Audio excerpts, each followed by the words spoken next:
శ్రీ గురుభ్యో నమః. చిన్ననాటి చందమామ కథలకు స్వాగతం. ఈనాటి కథ శీర్షిక సంధ్యాదేవి. రాసినవారు పాలంకి వెంకటరమచంద్రమూర్తి, మద్రాసు. పూర్వం త్వష్ప ప్రజాపతి అనే ఒక గొప్ప విశ్వకర్మ ఉండేవాడు. అతను దేవతలకి విమానాలు, ఆయుధాలు చేసి ఇచ్చేవాడు. విశ్వకర్మకు సంధ్యాదేవి అనే చక్కటి కూతురు. ఆమె చాలా సుకుమారురాలు. సంధ్య పెళ్ళీడుకు రాగా సూర్యుడే ఆమెను వరించాడని తెలిసి ఆ తక్కిన దేవతలంతా పోటీ చేయక ఊరుకున్నారు. సూర్యుడు లోకాలన్నీ నిత్యం తిరిగొచ్చేవాడు గనక ఎక్కడెక్కడి పెళ్లి కూతుళ్ల సంగతి అతనికి తెలుసును. వాళ్ళందరిలోకి సంధ్యాదేవి అందమైనదని తోచి ఆమెనే పెళ్లి చేసుకుందామని నిశ్చయించుకున్నాడు. సూర్యభగవానుడి గొప్పతనం తెలిసిన విశ్వకర్మ ఒక మంచి ముహూర్తాన సంధ్యాదేవిని సూర్యదేవునికిచ్చి పెళ్లి చేశాడు. గొప్పవాణ్ణి పెళ్లి చేసుకున్నందుకు సంధ్యాదేవి మొదట సంబరపడిందే గాని అత్తవారింటికి వెళ్లడంతోటే ఆ సంబరమంతా చప్పబడిపోయింది. సూర్యుడు లోకబాంధవుడే కావచ్చు గాని ఆ భగభగమండే భర్తతో ఎలా కాపురం చేయటం, అందులోనూ సంధ్యాదేవి లాంటి సుకుమారి అసలే చేయలేదు. స్వామి, మీరు చాలా వేడిగా ఉన్నారు, మీ వద్ద ఉండడం నాకు చాలా కష్టంగా ఉంది అని తన బాధ భర్తతో చెప్పుకుందామని ఆమె అప్పుడప్పుడు అనుకునేది. కానీ ఆయన ఏమనుకుంటాడో అని భయపడి చెప్పకుండా ఊరుకునేది. కొంతకాలానికి ఆవిడకు వైవస్వతుడు, యముడు అనే ఇద్దరు కొడుకులు, యమున అనే ఒక కూతురు పుట్టారు. క్రమంగా సూర్యుని వేడి తగ్గడానికి బదులు ఎక్కువైపోయి సంధ్యాదేవికి సహించడానికి వీల్లేనంత బాధ కలిగించింది. ఆమె తన బాధ ఎవ్వరికీ చెప్పుకోలేక ఒంటరిగా కూర్చుని దుఃఖించింది. అప్పుడు ఆమె నీడ ఆమె పక్కనే కనపడింది. ఆ నీడ సరిగ్గా తనలాగే కనపడేసరికి సంధ్యకు ఒక ఆలోచన తట్టింది. ఆ నీడకు ప్రాణం పోస్తే అది తనలాగే సుందరి అయి సరిగ్గా తనలాగే ఉంటుంది. తన స్థానంలో ఆమెను సూర్యునికి భార్యగా ఉంచేసి తాను పుట్టింటికి వెళ్ళి ఇంతవరకు సూర్యుని వేడి వల్ల కమిలిపోయిన తన శరీరం తేరుకునే వరకు అక్కడ విశ్రాంతి తీసుకుని అటు పిమ్మట రావచ్చు అనుకుంది. వెంటనే సంధ్యాదేవి తన నీడకు ప్రాణం పోసి అచ్చు తన వలనే ఉన్న ఆ సుందరికి ఛాయాదేవి అని పేరు పెట్టింది. ఛాయ అంటే నీడ. ఛాయాదేవి, అక్క, నన్నెందుకు పుట్టించావు అని అడిగింది. సంధ్య తన బాధంతా చెప్పి, నువ్వు భర్తగారికి అనుమానం తగలకుండా నడుచుకోవాలి, ఆయనకు సందేహం రాకుండా నా పిల్లల్ని కూడా ఇక్కడే విడిచి వెళ్తున్నాను, వాళ్ళకి కూడా ఏ సంశయమూ కలగకుండా ఇది అమ్మే అనే ఆ నమ్మకం పుట్టేటట్టు నువ్వు వాళ్ళని పెంచాలి.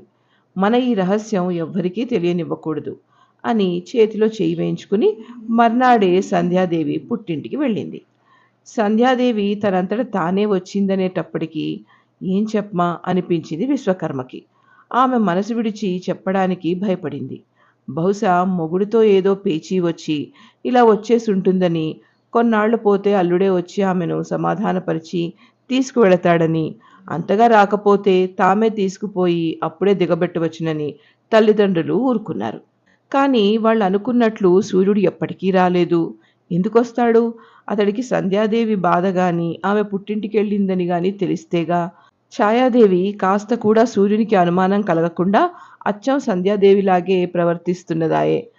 పోనీ అంటే పిల్లలకి కూడా అనుమానం కలగలేదు. ఛాయాదేవి వాళ్ళని సొంత తల్లిలాగే ప్రేమతో పెంచుతుంది. ఇంకా వాళ్ళకెలా అనుమానం తగులుతుంది? ఇక్కడ విశ్వకర్మ అల్లుడు రాకపోవడం చూసి ఇక ఉపేక్షించడం మంచిది కాదని తోచి సంధ్యతో, అమ్మాయి, చెట్టుకి కాయ బరువు కాదు కదా, నువ్వు ఎన్నాళ్ళున్నా మాకు ఆనందమే, కానీ భర్తతో ఉండవలసిన కాలంలో పుట్టింట ఉండడం క్షేమం కాదు అన్నాడు. అప్పుడు సంధ్యాదేవి, నిజమే నాయన, నీవు చెప్పిన మాట, నేనొక్కరితోనే వెళ్ళగలను, నీకెందుకు శ్రమ అని చెప్పేసి వెంటనే బయలుదేరింది. కానీ సూర్యభగవానుని తీవ్రత తలుచుకునేటప్పటికీ ఆమెకు గుండె జల్లుమంది. సూర్యలోకానికని బయలుదేరిన ఆమె దారిలో ఒక అడవిలో ఆగిపోయింది. తనలాంటి అందమైన స్త్రీ ఒంటరిగా అడవిలో ఉండడం క్షేమం కాదని తోచి ఆమె తన మనుష్య రూపాన్ని వదిలేసి ఒక ఆడగుర్రం అయిపోయి అక్కడే ఉండిపోయింది. విశ్వకర్మకు ఈ సంగతేమీ తెలియక తన కుమార్తె అత్తింట చేరుకుని సుఖంగా ఉందని అనుకున్నాడు. సూర్యుడికి ఇదేమీ తెలియక ఛాయాదేవే సంధ్యాదేవి అనుకుని ఆమెను ఎంతో ప్రేమతో చూస్తున్నాడు.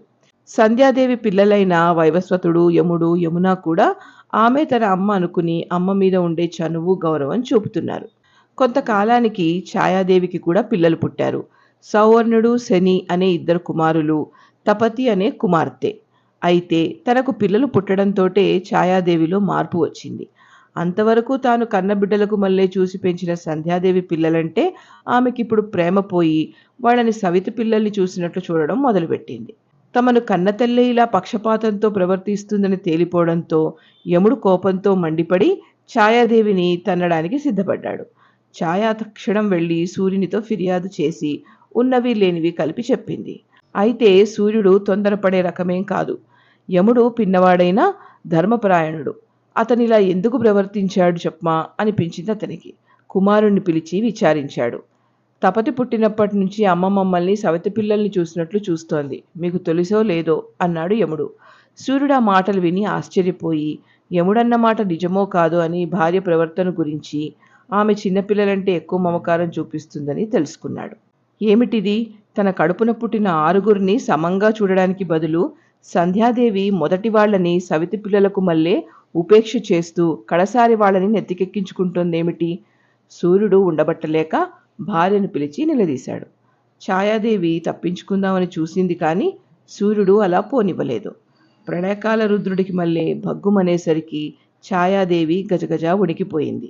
అప్పుడు ఆమె తను సంధ్యాదేవి కాదని, సంధ్య పుట్టింటికి వెళ్ళిపోయిందని యథార్థం చెప్పింది. ఇది విని సూర్యుడు చాలా విచారించాడు. కూతుర్ని నేను సుఖపెట్టలేకపోయానని మామగారు ఏమనుకున్నారో కదా అని బాధపడి తక్షణం విశ్వకర్మ ఇంటికి వెళ్ళి సంధ్యాదేవి ఏదండి అని అడిగాడు. ఆ మాట వినేటప్పటికీ విశ్వకర్మ నిర్ఘాంతపోయాడు. మీ వద్దకే వెళుతున్నానని బయలుదేరిందే అన్నాడు. సూర్యుడు జరిగిందంతా మామగారికి పూసగుచ్చినట్లు చెప్పగా విశ్వకర్మ అల్లుణ్ణి ఓదార్చి తన యంత్ర సామాగ్రి తెచ్చి సూర్యుని చేత్తో పట్టుకుని భగభగమండే పెచ్చులన్నీ ఊడి కింద పడేటట్లు సానపెట్టేశాడు. మంటలకి బదులు వెచ్చదనము, కాంతి మిగిలి సూర్యుడు చూడడానికి ఎంతో అందంగా కనపడ్డాడు. అలా మారిపోయి సంధ్యాదేవిని వెతుకుతూ వెళ్ళిపోయాడు. ఆవిడ తన మానాన్ని కాపాడుకునేందుకని ఆడగుర్రమై అడవిలో ఉందని తెలిసి తాను కూడా ఒక గుర్రం రూపంలో అక్కడికి వెళ్ళాడు. సంధ్యాదేవికి సూర్యుడు తెలియచెప్పుకునేసరికి, ప్రభు, మీరు మళ్ళీ మీ సూర్యరూపం ధరించకండి, మీ వేడి భరించలేను అని ఆమె ఉన్నమాట చెప్పేసింది. వాళ్ళలా కొంతకాలం గుర్రం రూపంలోనే ఉండగా వారికి అశ్విని కుమారులు పుట్టారు. ఈ అశ్విని కుమారులే దేవతలకు వైద్యులయ్యారు. కానీ సూర్యుడు సంధ్యాదేవి అడవిలో గుర్రాల రూపంలో అట్టే కాలం ఉండడానికి వీల్లేకపోయింది. ఏమంటే సూర్యుడు లేకపోతే లోకానికి వెలుగే లేదు మరి. అంచేత ఇదివరకు మళ్ళే కాక తన వేడి అంతా పోయిందన్న సంగతి సంధ్యాదేవికి నచ్చచెప్పి తన లోకానికి తీసుకుపోయాడు. ఇంతటితో ఈ కథ కంచికి, మనం ఇంటికి.